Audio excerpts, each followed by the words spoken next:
I get a sense that there are people, again, going back to the body politic, that actually take a view that the solutions are there and the solutions are instant when they're not, actually, because you actually have to get the right mix. And frankly, we haven't had the right signals, for example, on a number of things. As a renewable investor in Ireland or in any other location, until such time as we have all of those battery technologies and other sources of capability to reduce the level of curtailment for renewables, we still need to actually have gas generation. So therefore, the concept of not having LNG, by the way, is absolute. It's blind man's bluff, right? In my view, because I just give an example. Corrib is going by 2029. We will have no indigenous gas anymore in the country. We got 2 interconnectors to a country that's not part of Europe anymore. We have no storage in this country. We have 2 weeks pipe storage, by the way, for only domestic customers. And frankly, if we had a gas crisis between now and 2030, renewables would not be the answer. So that there are much higher order issues going on here that will have to be addressed. Gas is a transition fuel until such time as we got the right mix of offshore, onshore, solar, and all of the technologies, such that we can actually have an appropriate control system. Now, those of us who were engineers did control systems in our undergraduate years, and it's really important to make sure that you actually don't get out of control. And it's really important that we actually have as many tools available to us as possible until our main diet is going to come from offshore wind. There's no doubt about that. It is going to dominate the horizon in this country.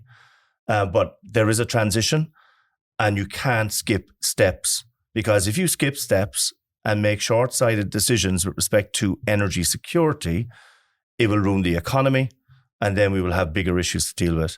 So in my view, there is a kind of rhetoric that is quite dangerous, that frankly, it's all about renewables, like stupid. It's actually not all about renewables when it comes to the holistic nature of energy transition.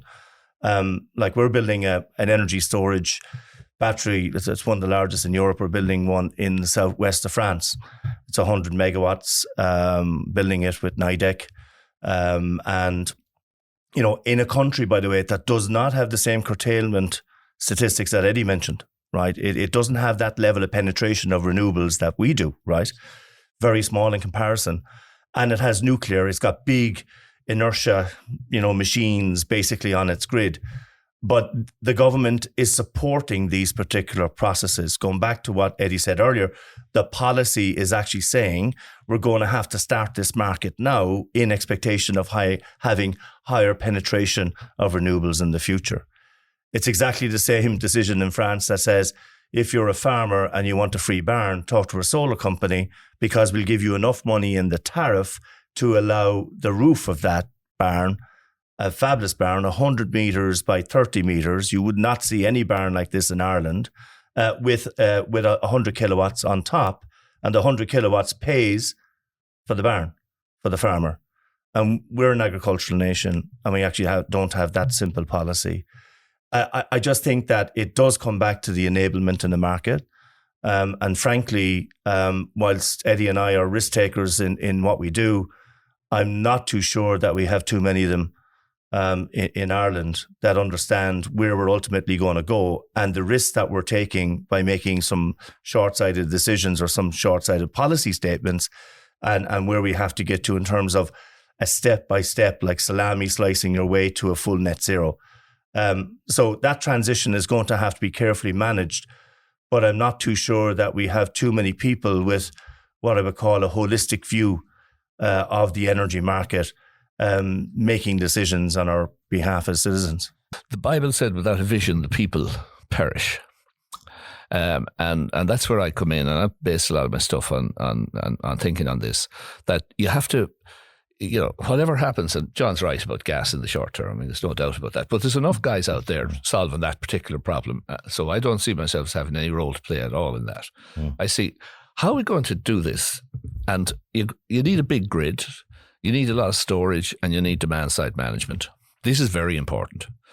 Price signals, instantaneous price signals that when the price exceeds, X, then you switch off, so many hundreds of thousands of freezers.